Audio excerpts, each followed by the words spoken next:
ఇక వాడోడు వీడోడు కాయగూరలు ముచ్చట్లు చెప్పిన ఉంటారు కొంతమంది. అసలు టీఆర్ఎస్ పార్టీ ఉండదట అంటాడు, విలీనం అయిపోతుందట, అయిపోయిందట, మాట ముచ్చట అయిపోయిందట.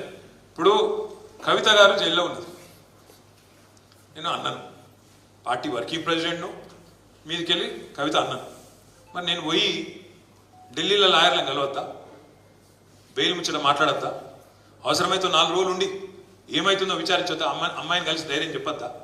గా పని మీద నేను పోతానట, వీడు బీజేపీలో కాలు మొక్కిండు, చీకట్ల బేరం చేసుకున్నాడు, మాకేం కర్మ? నిజంగా చీకట్ల బేరాలు చేసుకుంటే ఇలా కరెక్ట్గా 150 రోజులు కవిత జైలు ఉండి, కరెక్ట్గా మార్చి 15 నాడు అరెస్ట్ చేశారు, ఇలా 150 రోజులు. ఇలా మా ఇంట్లో ఆడబిడ్డ వీళ్ళందరి మాకు నిజంగానే వాళ్ళతో ఒప్పందం ఉంటే 150 రోజులు జైలు ఉంటుండేనా? నేను అడుగుతున్నా, మిమ్మల్ని ఒకసారి ఆలోచించు. ఒక్క కాంగ్రెస్ వాడు జైలు ఉన్నాడే రోజు? ఎవరికి మరి ఒప్పందం లోపాయి కాదు, మనకా వాళ్ళకా? మన ఇంటి ఆడబిడ్డని జైల్లో పెడితే కూడా మనం కొట్లాడుతున్నాం. ఒప్పందం లేదు, మన్ను లేదు, విలీనం లేదు, ఏది లేదు.